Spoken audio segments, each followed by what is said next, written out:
ਇੱਕ ਓਮਕਾਰ ਸਤਿਗੁਰ ਪ੍ਰਸਾਦ। ਸ਼੍ਰੀ ਵਾਹਿਗੁਰੂ ਜੀ ਕੀ ਫਤਿਹ। ਸ਼੍ਰੀ ਭਗਵਤੀ ਜੀ ਸਹਾਇ। 9ਵਾਂ ਅਵਤਾਰ ਪਰਸ਼ੁਰਾਮ ਅਵਤਾਰ, ਜਿਨ੍ਹਾਂ ਨੂੰ ਆਪਾਂ ਹਿੰਦੀ 'ਚ ਪਰਸ਼ੁਰਾਮ ਕਹਿੰਦੇ ਹਾਂ। ਅਥ ਪਰਸ਼ੁਰਾਮ ਅਵਤਾਰ ਕਥਨਨ। ਹੁਣ ਪਰਸ਼ੁਰਾਮ ਅਵਤਾਰ ਦਾ ਕਥਨ। ਸ਼੍ਰੀ ਭਗਵਤੀ ਜੀ ਸਹਾਇ। ਚੌਪਈ। पुण्य के तक दिन पए बतीता, फिर कितना ही समा बीत गया।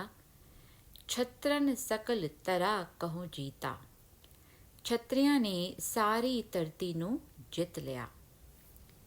ਅਧਿਕ ਜਗਤ ਮਹਿ ਊਚ ਜਨਾਇਓ, ਉਹਨਾਂ ਨੇ ਆਪਣੇ ਆਪ ਨੂੰ ਸਾਰੇ ਜਗਤ ਵਿੱਚ ਵੱਡਾ ਕਰਕੇ ਜਣਾਇਆ। ਬਾਸਵ ਬਲ ਕਹੂੰ ਲੈਨ ਨਾ ਪਾਇਓ, ਇੰਦਰ ਬਾਸਵ ਕਿਤੋਂ ਵੀ ਬਲੀ ਲੈ ਸਕਣ ਦੇ ਸਮਰਥ ਨਾ ਰਿਹਾ। ਵਿਆਕੁਲ ਸਕਲ ਦੇਵਤਾ ਪਏ, ਸਾਰੇ ਦੇਵਤੇ ਵਿਆਕੁਲ ਹੋ ਗਏ। ਮਿਲ ਕਰ ਸਭ ਬਾਸਵ ਪੈ ਗਏ, ਸਾਰੇ ਮਿਲ ਕੇ ਇੰਦਰ ਕੋਲ ਗਏ ਅਤੇ ਕਹਿਣ ਲੱਗੇ, ਛਤਰੀ ਰੂਪ ਤਰੇ ਸਭ ਅਸੁਰਨ, ਸਾਰਿਆਂ ਦੈਂਤਾਂ ਨੇ ਛਤਰੀ ਰੂਪ ਧਾਰਨ ਕਰ ਲਿਆ ਹੈ। ਆਵਤ ਕਹਾਂ ਪੂਪ ਤੁਮਰੇ ਮਨ, ਹੇ ਰਾਜਨ ਤੁਹਾਡੇ ਮਨ ਵਿੱਚ ਕੀ ਵਿਚਾਰ ਆ ਰਿਹਾ ਹੈ। ਜਬ ਦੇਵਨ ਮਿਲ ਕਰਿਓ ਵਿਚਾਰਾ, ਸਾਰਿਆਂ ਦੇਵਤਿਆਂ ਨੇ ਮਿਲ ਕੇ ਵਿਚਾਰ ਕੀਤਾ। ਛੀਰ ਸਮੁੰਦਰ ਕਹੋ ਚਲੇ ਸੁਧਾਰਾ, ਛੀਰਸ ਸਮੁੰਦਰ ਕਹੋ ਚਲੇ ਸੁਧਾਰਾ, ਅਤੇ ਮਨ ਵਿੱਚ ਨਿਸ਼ਚੈ ਕਰਕੇ ਛੀਰ ਸਮੁੰਦਰ ਨੂੰ ਚੱਲ ਪਏ।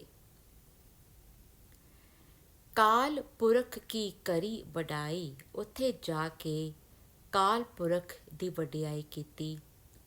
ਇਮ ਆਗਿਆ ਤਹਿ ਤੇ ਤਿਨ ਆਈ, ਉੱਥੋਂ ਉਹਨਾਂ ਨੂੰ ਇਸ ਤਰ੍ਹਾਂ ਦੀ ਆਗਿਆ ਹੋਈ।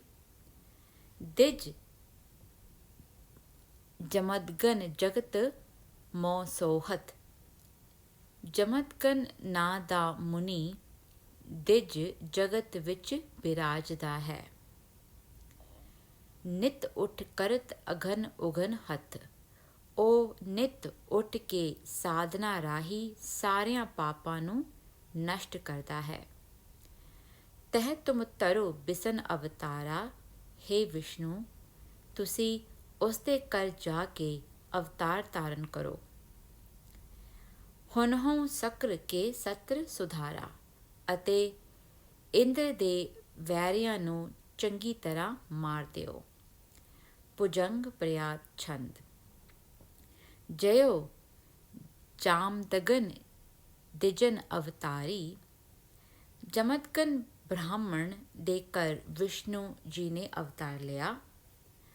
ਪਇਓ ਰੇਣੂਕਾ ਤੇ ਕਵਾਚੀ ਉਠਾਰੀ, ਉਹ ਕਵਚ ਅਤੇ ਕੁਹਾੜਾ ਧਾਰਨ ਕਰਨ ਵਾਲਾ ਰੇਣੂਕਾ ਦੀ ਕੁੱਖ ਤੋਂ ਹੋਇਆ ਸੀ। ਤਰਿਓ ਛਤਰੀਆ ਪਾਤ ਕੋ ਕਾਲ ਰੂਪਨ, ਇਉਂ ਪ੍ਰਤੀਤ ਹੁੰਦਾ ਸੀ ਕਿ ਛਤਰੀਆਂ ਨੂੰ ਮਾਰਨ ਲਈ ਕਾਲ ਨੇ ਹੀ ਇਹ ਰੂਪ ਧਾਰਨ ਕੀਤਾ ਹੋਵੇ।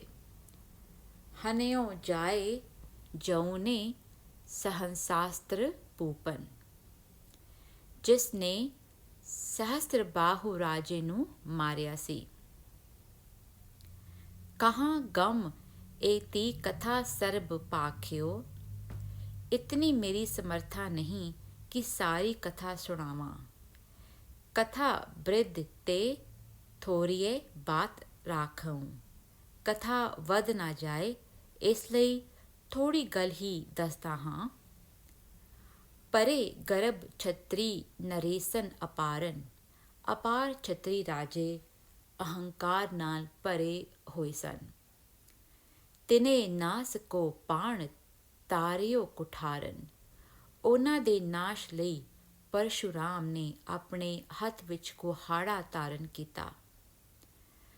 ਹੁਤੀ ਨੰਦਨੀ ਸਿੰਧ ਜਾ ਕੀ ਸੁਪੁੱਤਰੀ।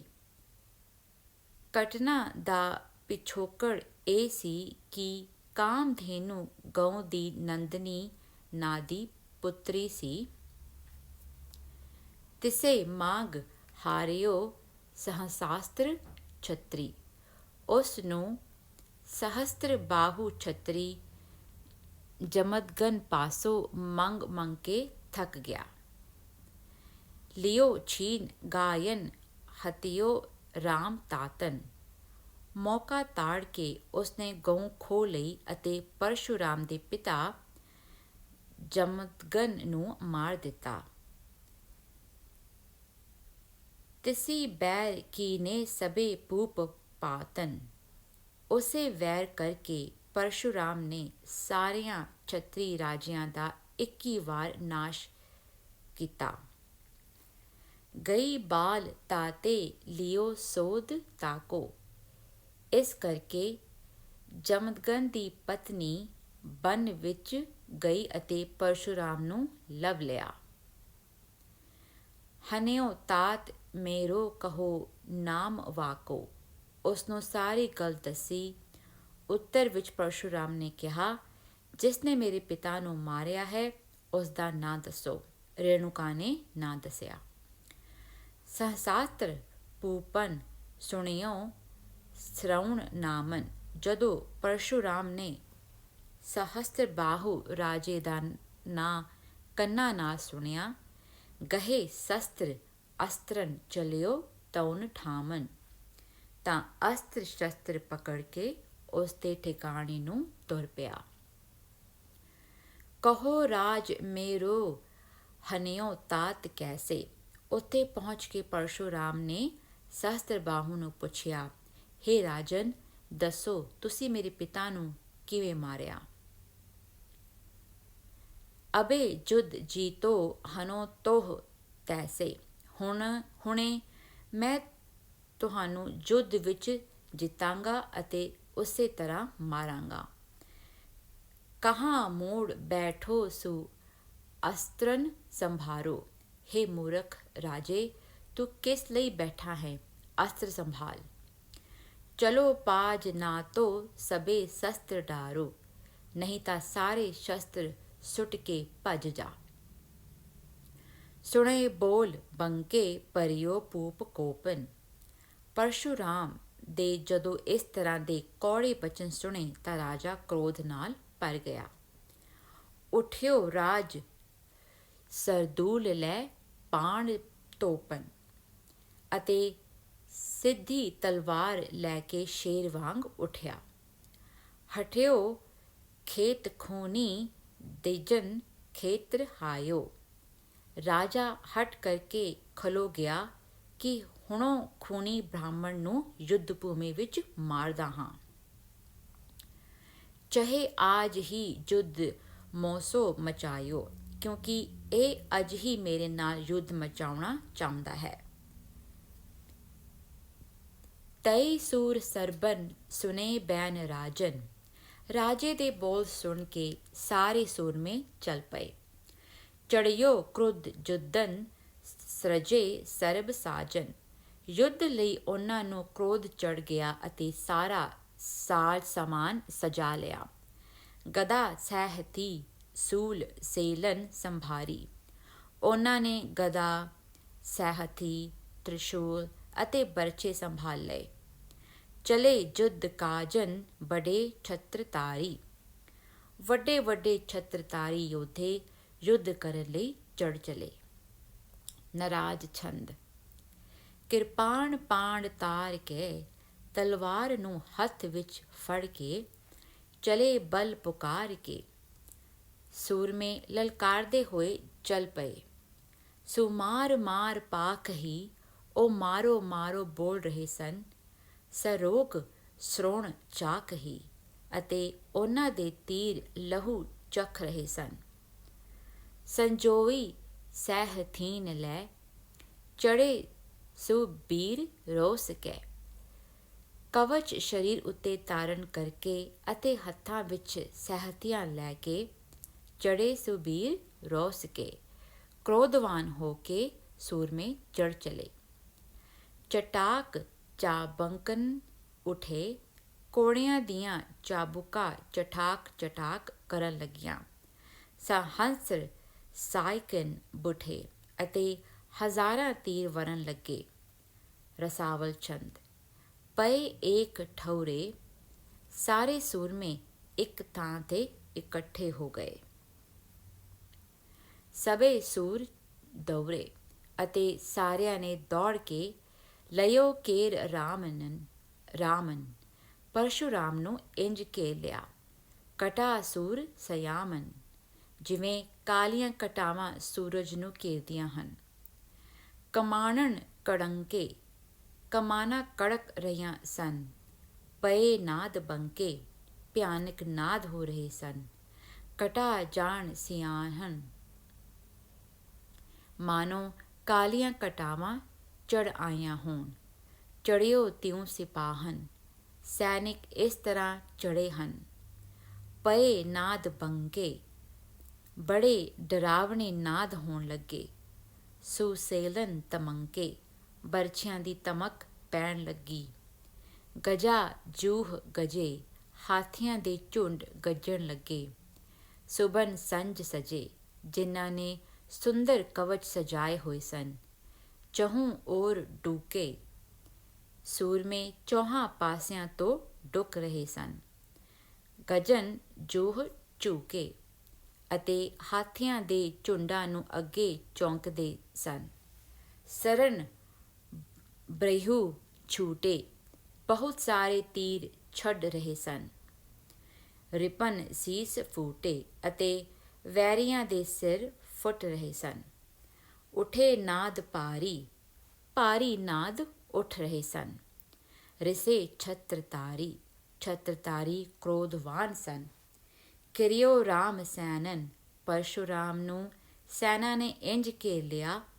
ਸਿਵਨ ਜੇਮ ਮੈਨਨ, ਜਿਵੇਂ ਸ਼ਿਵ ਨੂੰ ਕਾਮ ਨੇ ਘੇਰ ਲਿਆ ਸੀ। ਰਣ ਰੰਗ ਰਤੇ, ਸੂਰਮੇ ਯੁੱਧ ਦੇ ਰੰਗ ਵਿੱਚ ਰਤੇ ਹੋਏ ਸਨ। ਤਰਸੇ ਤੇਜ ਤਤੇ, ਅਤੇ ਦੂਜਿਆਂ ਦੇ ਤੀਬਰ ਤੇਜ ਤੋਂ ਡਰ ਰਹੇ ਸਨ। ਉੱਠੀ ਸੈਣ ਤੂਰਨ, ਸੈਨਾ ਦੇ ਪੈਰਾਂ ਨਾਲ ਜੋ ਧੂੜ ਉੱਡੀ। ਰਹਿਓ ਗੈਣ ਪੂਰਨ, ਉਸ ਨਾਲ ਆਕਾਸ਼ ਢਕ ਗਿਆ ਸੀ। ਕਣੇ ਢੋਲ ਬਜੇ, ਬਹੁਤ ਸਾਰੇ ਢੋਲ ਵੱਜਦੇ ਸਨ। ਮਹਾਬੀਰ ਗਜੇ, ਅਤੇ ਸੂਰਵੀਰ ਗਜਦੇ ਸਨ। ਮਨੋ ਸਿੰਘ ਛੁਟੇ, ਯੋਧੇ ਇਸ ਤਰ੍ਹਾਂ ਜੁਟੇ ਹੋਏ ਸਨ। ਹਿਮਨ ਬੀਰ ਜੁਟੇ, ਮਾਨੋ ਬੰਨੇ ਹੋਏ ਸ਼ੇਰ ਛੁੱਟਣ 'ਤੇ ਜੁਟ ਜਾਂਦੇ ਹੋਣ। ਕਰੇ ਮਾਰ ਮਾਰਨ, ਸਾਰੇ ਮਾਰੋ ਮਾਰ ਕਰਦੇ ਸਨ। ਬਕੇ ਬਿਕਰਾਰਨ, ਅਤੇ ਭਿਆਨਕ ਸ਼ਬਦ ਬੋਲਦੇ ਸਨ। ਗਿਰੇ ਅੰਗ ਪੰਗਨ, ਅੰਗ ਟੁੱਟ ਕੇ ਡਿੱਗ ਰਹੇ ਸਨ। ਦਵਨ ਜਾਨ ਦੰਗਨ, ਇੰਜ ਪ੍ਰਤੀਤ ਹੁੰਦਾ ਸੀ ਜਿਵੇਂ ਅੱਗ ਦਗ ਦਗ ਕਰ ਰਹੀ ਹੈ। ਗਏ ਛੂਟ ਅਸਤਰਨ, ਜਿਨ੍ਹਾਂ ਸੂਰਮਿਆਂ ਦੇ ਹੱਥੋਂ ਅਸਤਰ ਛੁੱਟ ਗਏ ਸਨ। ਭਜੇ ਹੋਏ ਨਿਯਸਤਰਨ, ਭਜੇ ਹੋਏ ਨਿਯਸਤਰਨ, ਉਹ ਅਸਤਰਹੀਣ ਹੋ ਕੇ ਭੱਜ ਗਏ ਸਨ। ਖਿਲੇ ਸਾਰ ਬਾਜੀ, ਕਈ ਲੋਹੇ ਦੀ ਬਾਜੀ ਖੇਡ ਰਹੇ ਸਨ। ਤੁਰੇ ਤੁੰਦ ਤਾਜੀ, ਅਤੇ ਘੋੜੇ ਤੇਜ਼ੀ ਨਾਲ ਭੱਜ ਰਹੇ ਸਨ। ਭੁਜਾ ਠੋਕ ਬੀਰਨ, ਭੁਜਾਵਾਂ ਨੂੰ ਠੋਕ ਕੇ। ਕਰੇ ਕਾਏ ਤੀਰਨ, ਸੂਰਮੇ ਤੀਰਾਂ ਨਾਲ ਜ਼ਖਮ ਲਗਾ ਰਹੇ ਸਨ। ਨੇਜੇ ਗੱਡ ਗਾਡੇ, ਨੇਜ਼ਿਆਂ ਨੂੰ ਪੱਕੀ ਤਰ੍ਹਾਂ ਗੜਦੇ ਸਨ। ਮਚੇ ਬੈਰ ਬਾਡੇ, ਅਤੇ ਵੈਰ ਵਧਾ ਕੇ ਯੁੱਧ ਮਚਾ ਰਹੇ ਸਨ। ਕਣੇ ਕਾਏ ਪੇਲੇ, ਬਹੁਤ ਸੂਰਮੇ ਕਾਇਲ ਹੋ ਰਹੇ ਸਨ। ਮਨੋ ਫਾਗ ਖੇਲੇ, ਮਾਨੋ ਹੋਲੀ ਖੇਡ ਰਹੇ ਸਨ। ਮਾਨੋ ਹੋਲੀ ਖੇਡ ਰਹੇ ਹੋਣ। ਕਰੀ ਬਾਣ ਵਰਖਾ, ਸਾਰੇ ਸੂਰਮੇ ਬਾਣਾਂ ਦੀ ਵਰਖਾ ਕਰ ਰਹੇ ਸਨ। ਪਏ ਜੀਤ ਕਰਖਾ, ਅਤੇ ਜਿੱਤ ਲਈ ਚਾਹਵਾਨ ਸਨ। ਗਿਰੇ ਅੰਤ ਕੂਮਨ, ਕਈ ਸੂਰਮੇ ਅੰਤ ਵਿੱਚ ਪਵਾਟਣੇ ਖਾ ਕੇ ਡਿੱਗਦੇ ਸਨ। ਮਨੋ ਬ੍ਰਿਛ ਚੂਮਨ, ਮਾਨੋ ਬ੍ਰਿਛ ਚੂਮ ਰਿਹਾ ਹੋਵੇ। ਟੂਟੇ ਸ਼ਸਤਰ ਅਸਤਰਨ, ਕਈਆਂ ਦੇ ਅਸਤਰ ਅਤੇ ਸ਼ਸਤਰ ਟੁੱਟ ਗਏ ਸਨ। ਭਜੇ ਹੋਏ ਨਿਰ ਅਸਤਰਨ, ਅਤੇ ਅਸਤਰ ਤੋਂ ਸਖਣੇ ਹੋ ਕੇ ਭੱਜ ਰਹੇ ਸਨ। ਜਿਤੇ ਸ਼ਸਤਰ ਆਏ, ਜਿਤਨੇ ਵੈਰੀ ਸਾਹਮਣੇ ਆਏ, ਤਿਤੇ ਰਾਮ ਕਾਏ, ਉਤਨੇ ਹੀ ਪਰਸ਼ੁਰਾਮ ਨੇ ਮਾਰ ਦਿੱਤੇ। ਚਲੇ ਪਾਜ ਸਰਬਨ, ਸਾਰੇ ਭੱਜ ਚਲੇ। ਪਇਓ ਦੂਰ ਗਰਬਨ, ਕਿਉਂਕਿ ਉਹਨਾਂ ਦਾ ਅਹੰਕਾਰ ਦੂਰ ਹੋ ਗਿਆ ਸੀ। ਭੁਜੰਗ ਪ੍ਰਿਆਛਨ, ਮਹਾ ਸ਼ਸਤਰ ਤਾਰੇ ਚਲਿਓ ਆਪ ਭੂਪਨ। ਵਧੀਆ ਸ਼ਸਤਰ ਤਾਰ ਕੇ ਅੰਤ ਵਿੱਚ ਰਾਜਾ ਆਪ ਯੁੱਧ ਲਈ ਤੁਰਿਆ। ਲਏ ਸਰਬ ਸੈਨਾ ਕੀਏ ਆਪ ਰੂਪਨ, ਆਪਣੇ ਨਾਲ ਸਾਰੀ ਸੈਨਾ ਲੈ ਲਈ, ਜਿਸ ਨੇ ਭਿਆਨਕ ਰੂਪ ਧਾਰਨ ਕੀਤਾ ਹੋਇਆ ਸੀ। ਅਨੰਤ ਅਸਤਰ ਛੋਰੇ ਪਇਓ ਜੁੱਧ ਮਾਨਨ, ਜਾਂਦਿਆਂ ਹੀ ਸੂਰਮਿਆਂ ਨੇ ਅਨੰਤ ਅਸਤਰ ਤੀਰ ਛੱਡੇ ਅਤੇ ਗੌਰਵਸ਼ਾਲੀ ਯੁੱਧ ਹੋਇਆ। ਪ੍ਰਭਾ ਕਾਲ ਮਾਨੋ ਸਭੇ ਰਸਮ ਪਾਨਨ, ਉਹ ਇਸ ਤਰ੍ਹਾਂ ਚੁਭਦੇ ਪ੍ਰਤੀਤ ਹੋ ਰਹੇ ਸਨ ਮਾਨੋ ਦੁਪਹਿਰ ਵੇਲੇ ਸਾਰੀਆਂ ਸੂਰਜ ਦੀਆਂ ਕਿਰਨਾਂ ਹੋਣ। ਭੁਜਾ ਠੋਕ ਭੂਪਨ ਕੀਓ ਜੁੱਧ ਐਸੇ, ਭੁਜਾ ਨੂੰ ਠੋਕ ਕੇ ਰਾਜੇ ਨੇ ਇਸ ਤਰ੍ਹਾਂ ਯੁੱਧ ਕੀਤਾ। ਮਨੋ ਬੀਰ ਬ੍ਰਤਰਾਸੁਰੇ ਇੰਦਰ ਜੈਸੇ, ਮਨੋ ਬੀਰ ਬ੍ਰਿਤਰਾਸੁਰੇ ਇੰਦਰ ਜੈਸੇ, ਮਾਨੋ ਵੀਰ ਵਿਤਰਾਸੁਰ ਨੇ ਇੰਦਰ ਨਾਲ ਯੁੱਧ ਕੀਤਾ ਹੋਵੇ। ਸਭੇ ਕਾਟ ਰਾਮਨ ਕੀਓ ਬਾਹਹੀਨਨ, ਪਰਸ਼ੁਰਾਮ ਨੇ ਸਹਸਤਰ ਬਾਹੂ ਦੀਆਂ ਸਾਰੀਆਂ ਬਾਹਾਂ ਕੱਟ ਦਿੱਤੀਆਂ ਅਤੇ ਉਸਨੂੰ ਬਾਹਾਂ ਤੋਂ ਹੀਨ ਕਰ ਦਿੱਤਾ। ਹਤੀ ਸਰਬ ਸੈਨਾ ਪਇਓ ਗਰਬ ਛੀਨਨ, ਉਸ ਦੀ ਸਾਰੀ ਫੌਜ ਮਾਰੀ ਗਈ ਅਤੇ ਅਹੰਕਾਰ ਨਸ਼ਟ ਹੋ ਗਿਆ। ਗਹਿਓ ਰਾਮ ਪਾਣਨ ਕੁਠਾਰਨ ਕਰਾਲਨ, ਪਰਸ਼ੁਰਾਮ ਨੇ ਹੱਥ ਵਿੱਚ ਭਿਆਨਕ ਕੁਹਾੜਾ ਫੜਿਆ ਹੋਇਆ ਸੀ। ਕਟੀ ਸੁੰਡ ਸੀ ਰਾਜ ਬਾਹਨ ਵਿਸਾਲਨ, ਉਸ ਨਾਲ ਰਾਜੇ ਦੀਆਂ ਹਾਥੀ ਦੇ ਸੁੰਡ ਵਰਗੀਆਂ ਵਿਸ਼ਾਲ ਬਾਹਾਂ ਨੂੰ ਕੱਟ ਦਿੱਤਾ ਸੀ। ਪਏ ਅੰਗ ਭੰਗਨ ਕਰਨ ਕਾਲਹੀਣਨ, ਰਾਜੇ ਦੇ ਅੰਗ ਕੱਟੇ ਜਾ ਚੁੱਕੇ ਸਨ। ਕਾਲ ਨੇ ਉਸਨੂੰ ਨਾਕਾਰਾ ਕਰ ਦਿੱਤਾ ਸੀ। ਗਇਓ ਗਰਭ ਸਰਬਨ ਪਈ ਸੈਣ ਛੀਣਨ, ਇਸ ਤਰ੍ਹਾਂ ਉਸਦਾ ਸਾਰਾ ਅਹੰਕਾਰ ਮਿਟ ਗਿਆ ਅਤੇ ਸੈਨਾ ਨਸ਼ਟ ਹੋ ਗਈ। ਰਹਿਓ ਅੰਤ ਖੇਤਨ ਅਚੇਤਨ ਨਰੇਸਨ, ਅੰਤ ਵਿੱਚ ਅਚੇਤ ਹੋ ਕੇ ਰਾਜਾ ਯੁੱਧ ਭੂਮੀ ਵਿੱਚ ਪਿਆ ਰਿਹਾ। ਬਚੇ ਬੀਰ ਜੇਤੇ ਗਏ ਪਾਜ ਦੇਸਨ, ਜਿਹੜੇ ਯੋਧੇ ਬਚੇ ਸਨ ਉਹ ਦੇਸੋਂ ਭੱਜ ਗਏ। ਲਈ ਛੀਨ ਛਾਉਣੀ ਕਰੇ ਛਤਰ ਕਾਤਨ, ਛਤਰਾਂ ਨੂੰ ਮਾਰ ਕੇ ਪਰਸ਼ੁਰਾਮ ਨੇ ਧਰਤੀ ਖੋਹ ਲਈ। ਚਿਰੰਕਾਲ ਪੂਜਾ ਕਰੀ ਲੋਕ ਮਾਤਨ, ਉਸਨੇ ਚਿਰਕਾਲ ਤੱਕ ਲੋਕਾਂ ਦੀ ਮਾਤਾ ਜਗਤ ਮਾਤਾ ਦੀ ਪੂਜਾ ਕੀਤੀ। ਭੁਜੰਗ ਪ੍ਰਿਆਛੰਦ, ਲਈ ਛੀਨ ਛਾਉਣੀ ਕਰੇ ਬਿਪ ਭੂਪਨ, ਪਰਸ਼ੁਰਾਮ ਨੇ ਛਤਰੀਆਂ ਕੋਲੋਂ ਧਰਤੀ ਖੋਹ ਲਈ ਅਤੇ ਬ੍ਰਾਹਮਣਾਂ ਨੂੰ ਰਾਜੇ ਬਣਾ ਦਿੱਤਾ। ਹਰੀ ਫੇਰ ਛਤਰਨ ਦੇ ਦਿਜਨ ਜੀਤ ਜੂਪਨ, ਹਰੀ ਫੇਰ ਛਤਰਨ ਦਿਜਨ ਜੀਤ ਜੂਪਨ, ਬ੍ਰਾਹਮਣਾਂ ਨੂੰ ਜੂਏ ਵਿੱਚ ਜਿੱਤ ਕੇ ਛਤਰੀਆਂ ਨੇ ਫਿਰ ਉਹਨਾਂ ਤੋਂ ਧਰਤੀ ਖੋਹ ਲਈ। ਦਿਜਨ ਆਰ ਤਨ ਤੀਰ ਰਾਮਨ ਪੁਕਾਰਨ, ਬ੍ਰਾਹਮਣਾਂ ਨੇ ਦੁਖੀ ਹੋ ਕੇ ਪਰਸ਼ੁਰਾਮ ਪਾਸ ਪੁਕਾਰ ਕੀਤੀ।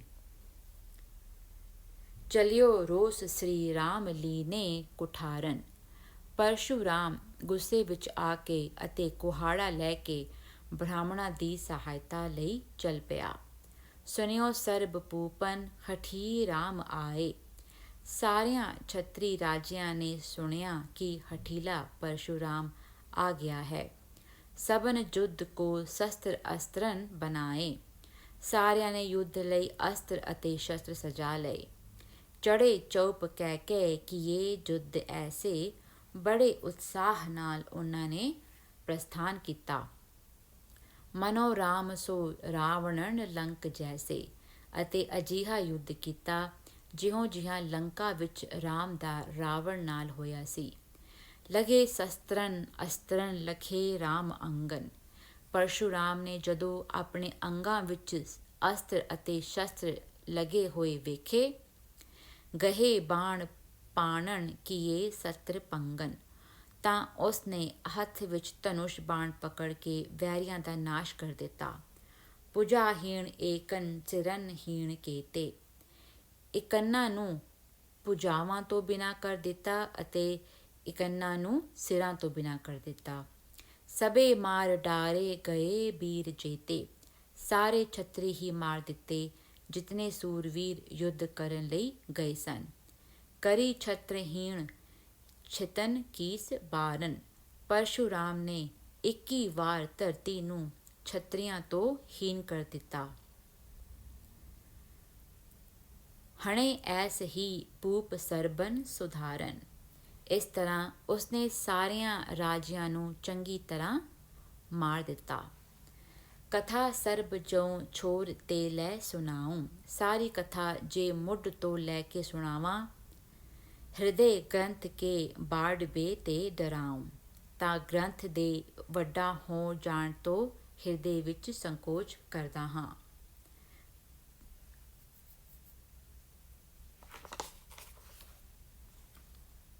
ਚੌਪਈ। ਕਰ ਜਗ ਮੋਹ ਏ ਪਾਤ ਅਖਾਰਾ। ਜਗਤ ਵਿੱਚ ਇਸ ਤਰ੍ਹਾਂ ਦਾ ਕੌਤਕ ਰਚਾਉਣ ਲਈ ਨਵਮ ਅਵਤਾਰ ਬਿਸਨ ਇਮ ਤਾਰਾ। ਵਿਸ਼ਨੂੰ ਜੀ ਨੇ ਇਸ ਤਰ੍ਹਾਂ 9ਵਾਂ ਅਵਤਾਰ ਧਾਰਨ ਕੀਤਾ ਸੀ। ਅਬ ਬਰਨੋ 10ਵਾਂ ਅਵਤਾਰਾ। ਹੁਣ ਮੈਂ 10ਵਾਂ ਅਵਤਾਰ ਦਾ ਵਰਣਨ ਕਰਦਾ ਹਾਂ। ਸੰਤ ਜਨਾਂ ਕਾ ਪ੍ਰਾਨ ਆਧਾਰਾ, ਜੋ ਸੰਤ ਜਨਾਂ ਦੇ ਪ੍ਰਾਣਾਂ ਦਾ ਆਧਾਰ ਹੈ। ਇਤ ਸ਼੍ਰੀ ਬਚਿੱਤਰ ਨਾਟਕੇ ਨਵਮੋ ਅਵਤਾਰ ਪਰਸਰਾਮ ਸਮਾਪਤਮ ਸਤ ਸ਼ੁਭਮ ਸਤ। ਇੱਥੇ ਸ਼੍ਰੀ ਬਚਿੱਤਰ ਨਾਟਕ ਦੇ 9ਵੇਂ ਅਵਤਾਰ ਪਰਸੁਰਾਮ ਦੇ ਕਥਨ ਦੀ ਸਮਾਪਤੀ ਸਭ ਸ਼ੁਭ ਹੈ। ਵਾਹਿਗੁਰੂ ਜੀ ਕਾ ਖਾਲਸਾ, ਵਾਹਿਗੁਰੂ ਜੀ ਕੀ ਫਤਿਹ। ਹੁਣ ਆਪਾਂ ਪੰਡਿਤ ਨਾਰਾਇਣ ਸਿੰਘ ਜੀ ਦੇ ਅਨੁਸਾਰ ਇਸ ਕਥਾ ਦਾ ਭਾਵਾਰਥ ਸੁਣਾਂਗੇ।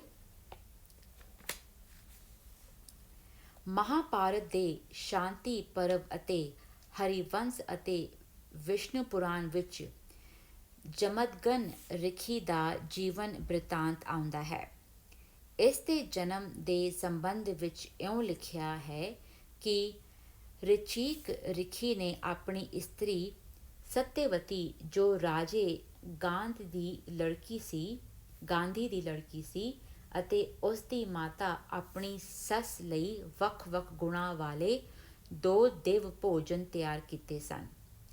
ਉਸਨੇ ਆਪਣੀ ਇਸਤਰੀ ਨੂੰ ਕਿਹਾ ਕਿ ਇੱਕ ਦਿਵ ਭੋਜਨ ਤੁਸੀਂ ਖਾ ਲੈਣਾ ਅਤੇ ਦੂਜਾ ਦਿਵਜ ਭੋਜਨ ਆਪਣੀ ਮਾਂ ਨੂੰ ਖਵਾ ਦੇਣਾ।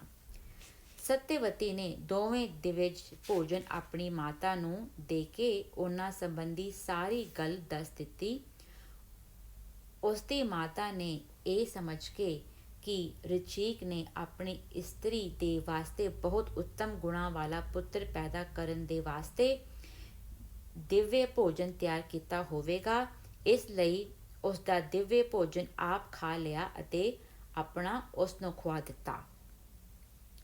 ਜਦੋਂ ਦੋਵੇਂ ਗਰਭਵਤੀਆਂ ਹੋਈਆਂ ਤਦ ਰਿਚੀਕ ਨੇ ਆਪਣੀ ਇਸਤਰੀ ਦੇ ਲੱਛਣ ਵੇਖ ਕੇ ਸਮਝ ਲਿਆ ਕਿ ਖਾਣ ਵੇਲੇ ਦਿਵਯ ਭੋਜਨ ਬਦਲ ਗਿਆ ਹੈ।